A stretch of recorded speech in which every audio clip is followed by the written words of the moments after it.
They say the waters still whispers their names. On a quiet Georgia morning in 1803, the Igbo people made a choice so powerful the earth and sky still remember. This is not just a story, this is a legacy. Welcome to the tale of Igbo Landing, where freedom was reclaimed even in death. In the spring of 1803, a group of Igbo men, women, and children were captured from their homeland, what is now southeastern Nigeria. Known for their fierce independence, the Igbo were no strangers to resistance. But on this journey, there was no return.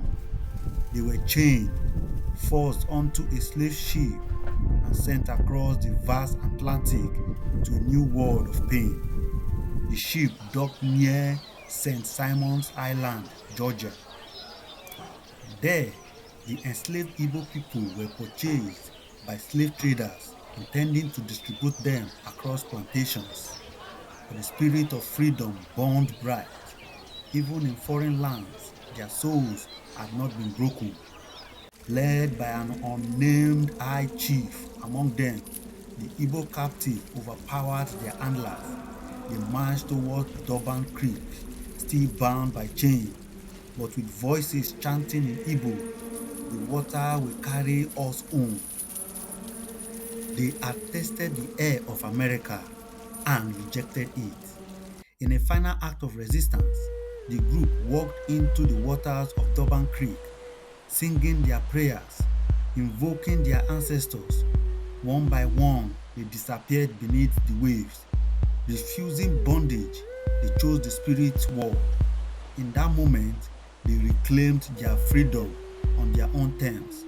To this day, locals claim the waters of Igbo Landing are haunted. In Gullah folklore, the tale endures as the day the slaves flew away literally. They say the Igbo turned into birds and flew back to Africa. It is both myth and memory, fact and faith.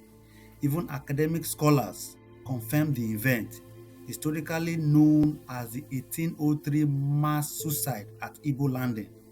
The Igbo taught us a truth the world tried to forget, that the spirit cannot be enslaved. Igbo Landing is not just a story, it is a beacon.